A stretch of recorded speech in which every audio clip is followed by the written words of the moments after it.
নমস্কাৰ মৰমৰ ছাত্ৰ ছাত্ৰীসকল, মই কুহি মেমে তোমালোকৰ অহাকালি 22 তাৰিখৰ পৰা হ'বলগীয়া ফাৰ্ষ্ট ইউনিট টেষ্টটোৰ এছেছমেণ্টটোৰ মান নিৰূপণৰ ইংলিছৰ পেপাৰখন তোমালোকক এইটো প্ৰস্তুত কৰি উলিয়াই দিছোঁ। চোৱাচোন, এনেকুৱা ধৰণে প্ৰশ্ন আহিব পাৰে তোমালোকে। এইটো এটা চিম্পল আৰ্হি এটা মডেল, এনেকুৱা ধৰণৰ আহিব পাৰে। এইটো চাই ল'বা, এনেকুৱা এইবিলাকে দিব যে চোৱা,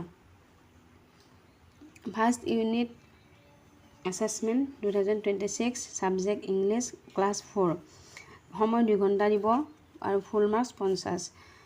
প্ৰথম প্ৰশ্নটো তোমালোকে কেনেকৈ পঢ়িবা, এনেকুৱা ধৰণৰ প্ৰশ্ন দিলে এইটো চোৱা, right the first 5 lines of poem. Poem মানে কবিতা, POEM, পয়েম মানে কবিতা। হোৱাট ইজ পিংক, এইটো হোৱাট ইজ পিংক কবিতাটো তোমালোকৰ তাত যে আছে, হোৱাট ইজ পিংক কবিতাটোৰ প্ৰথম 5 শাৰী লিখা। ফাৰ্ষ্ট মানে প্ৰথম 5 মানে 5, লাইন মানে শাৰী। মেনশ্যন দ্য পয়েটছ নেম, পয়েম, এইটো পয়েম মানে কবিতা, কবিতাটোৰ কথা কৈছে আৰু এই হোৱাট ইজ পিংক কবিতাটোৰ কথা কৈছে পয়েম মানে। আৰু পয়েটছ মানে হৈছে কবি, যোনে কবিতাটো লিখিছে। এইটো খ্ৰীষ্টিয়ান ৰজেটিয়ে লিখিছে, হয়নে? চাই ল'বাচোন, এই হোৱাট ইজ পিংক কবিতাটো কোনে লিখিছে, খ্ৰীষ্টিয়ান ৰজেটি। নামটো ভালকৈ চাই ল'বা। আৰু এইটো পয়েটছ মানে কবি, গম পাইছানে? এনেকৈ পঢ়ি কবিতাটো সুন্দৰকৈ লিখি দিবা। শেষত কবিজনৰ নাম খ্ৰীষ্টিয়ান ৰজেটি বুলি লিখি দিবা। তাৰপিছত 2 নম্বৰটো চোৱা, answer the following questions. Answer মানে উত্তৰ কৰা, কুৱেশ্যন মানে প্ৰশ্ন, ফলোয়িং মানে এই প্ৰশ্নবিলাক অনুসৰণ কৰি তাৰ উত্তৰ কৰিব দিছে। এনেকৈ বুজি ল'বা প্ৰশ্নবিলাক, গম পাইছানে? তাৰপিছত চোৱা, A নম্বৰ, হুৱেৰ ডিড গলু লিভ। গলুৱে ক'ত বাস কৰিছিল? তোমালোকক মই আগৰ ভিডিঅ'বিলাকত দিছোঁ, চাই ল'বা। গলুৱে ক'ত বাস কৰিছিল? গলুৱে এখন হাবিত বাস কৰিছিল ন। গলু লিভড, এনেকৈ লিখি দিবও পাৰা। গলু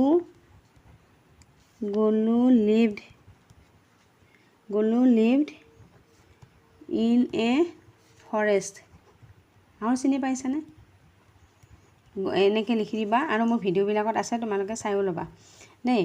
গলু, এইটো এনেকৈ লিখি দিব পাৰা, গলু ফৰেষ্ট। আৰু ভিডিঅ'ত আছে, চাব পাৰা, FOREST, ফৰেষ্ট। এইটো প্ৰথম প্ৰশ্নটো, হুৱেৰ ডিড গলু লিভ।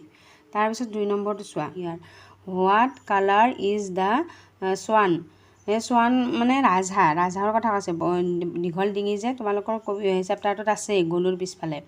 সেই ৰাজহাঁহটো দা মানে নিৰ্দিষ্ট এটা ৰাজহাঁহৰ কৈছে, তাই সেই ৰাজহাঁহটোৰ ৰং কি সুধিছে। কালাৰ মানে ৰং, COLOUR, কালাৰ মানে ৰং কি সুধিছে। তোমালোকে তাতে প্ৰশ্নখিনি আছে, চাবা আগৰ ভিডিঅ'ত। তথাপিতো মই লিখি দিছোঁ আৰু তোমালোকৰ কাৰণে। The swan is white. ৰাজহাঁহটো কেনেকুৱা আছিল? তাত বগা আছিল, হয়নে? ছবিত থকাটো এনেও বগা, কিন্তু কিছুমান বেলেগ ৰঙৰো ৰাজহাঁহ আছে আৰু। তাৰপিছত C, হোৱাট ইজ কণী যুঁজ। কণী যুঁজ কি? সেইটো তোমাৰ হেৰিত আছে, এ ফান ট্ৰেপ ক্ৰেক চিট, সেই ষ্টৰিটোত আছে, সেই লং ভিডিঅ'টোত চাই ল'বা। হোৱাট ইজ কুহি অনলাইন ক্লাছ 9-8, মোৰ এইটো। আৰু ভাল লাগিলে ছাবস্ক্ৰাইব কৰিবা মোৰ চেনেলটো, ভাল লাগিলেহে কৰিবা দেই। হোৱাট ইজ কণী যুঁজ। কণী যুঁজ মানে কণী যুঁজ কি সুধিছে, এইটো এনেকৈ দিব দেই। কণী যুঁজ কি সুধিছে, কি লিখিবা? কণী যুঁজ ইজ এ ট্ৰেডিশ্যনেল গেম, হয়নে নহয়? এগ ফাইটিং ট্ৰেডিশ্যনেল গেম, সেনেকৈও লিখিব পাৰা। লিখা আছে বাৰু, তোমালোকক প্ৰশ্ন চেপ্টাৰ ৱাইজ দিয়ে থৈছোঁ মই ভিডিঅ'বিলাকত।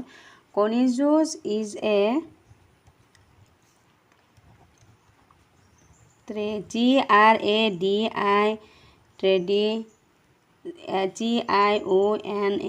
ট্ৰেডিশ্যনেল, এনেকৈ মাতিবা। TRAIDI, ট্ৰেডি, হয়নে? GIONAL, চনেল, ট্ৰেডিশ্যনেল, হয়নে? এনেকৈ মাতিবা, traditional egg fighting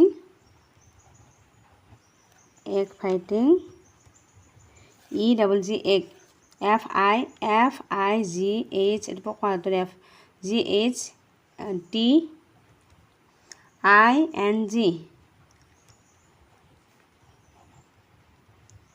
egg fighting game. কণী যুঁজ হৈছে ট্ৰেডিশ্যনেল মানে পুৰণি ৰীতি নীতি পৰম্পৰাৰে আৰম্ভ হোৱা, মানে চলি থকা কিবা এটা বস্তু আৰু। এইটো হৈছে কণী যুঁজটো তেনেকুৱা, আমাৰ বহুত পুৰণিকলীয়া নীতি নিয়ম আছে নহয়। কণী যুঁজটো সেই প্ৰথাৰে আমাৰ মাঘ বিহুত। এতিয়া চোৱা, এইটো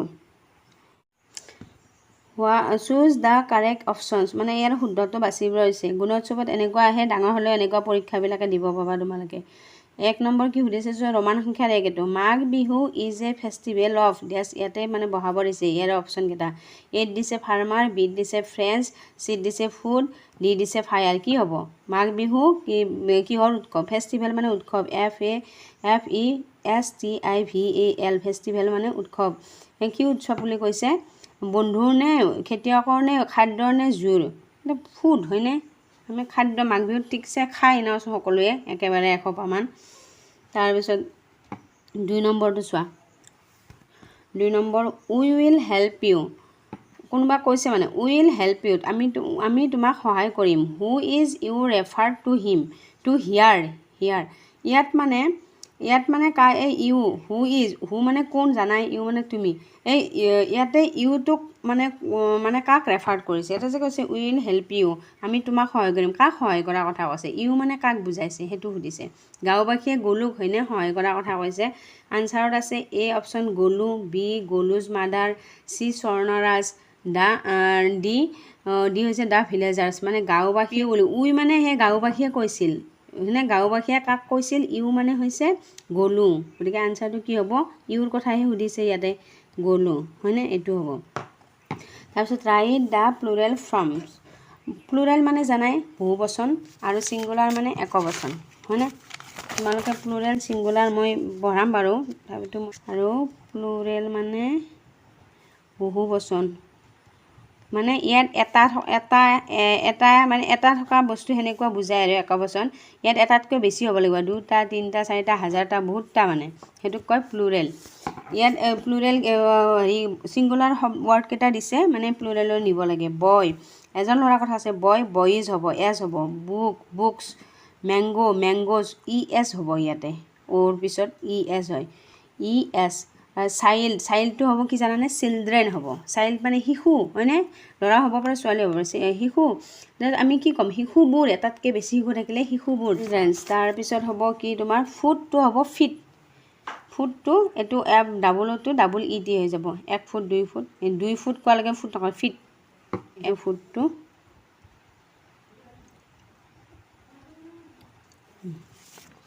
তাৰপিছত চোৱা অপজিট কেইটা চোৱা অপজিট ৰাইট দ্য অপজিট মানে কি বিপৰীত উল্টা দিন হ'লে ৰাতি বগা হ'লে কৰা ব্লেক স্মল মানেতো সৰুৱে এইটো কি হ'ব বিগ হ'ব তাৰপিছত এইটো ডাৰ্ক মানে এন্ধাৰ হয়নে বা ডাঠ লাইট তাৰপিছত আৰু তোমাৰ আছে কোল মানে জানাই ঠাণ্ডা হট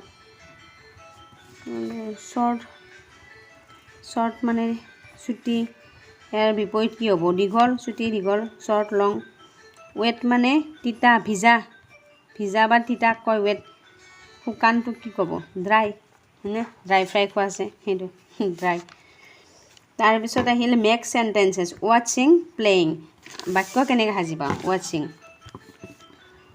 আছে তোমালোকৰ মই লং ভিডিঅ' দিছোঁ এইকেইটা ৱৰ্ড থকা সেই মেক চেণ্টেঞ্চ মানে মেক মানে সজোৱা চেণ্টেঞ্চ মানে বাক্য বাক্য দুটা দিছে ন সেইকাৰণে এছ দিছে এইটো বহু বচন হৈ গ'ল সেই বাক্য সজাব দিছে মই দিছোঁৱে এতিয়া কি লিখিবা আই এম ৱাচিং ফিল্ম টিভি মোবাইল যি চোৱা আই এম ৱাচিং টেলিভিজন মানে এনেকৈ সাজি দিলে হ'ল লাষ্টত শব্দটো দিলে এইটো এটা বাক্য সজা হৈ গ'ল হয়নে নহয় প্লেয়িংটো দি এটা বাক্য সাজিব দিছে সিহঁতে খেলি আছে অসমীয়াত হ'ব সিহঁতে খেলি আছে হয়নে খেলি থকাৰ আৰু বাক্য সাজিলে ইংলিছত হ'ব কি দে আৰ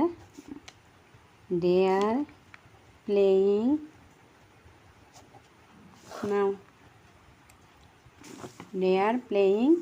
নাও হয়নে এইকেইটা তাৰপিছত ৰিডিং দিব 5 নম্বৰ তোমালোকে সেই দুটা চেপ্টাৰৰে তাৰপিছত ডিক্টেশ্যন দিব গম পাইছানে সেই দুটা চেপ্টাৰৰে এনেকৈ দিব এইখন পেপাৰ তোমালোকে এবাৰ চাই লোৱা যাবা এনেকুৱা ধৰণৰ আহিব ধন্যবাদ।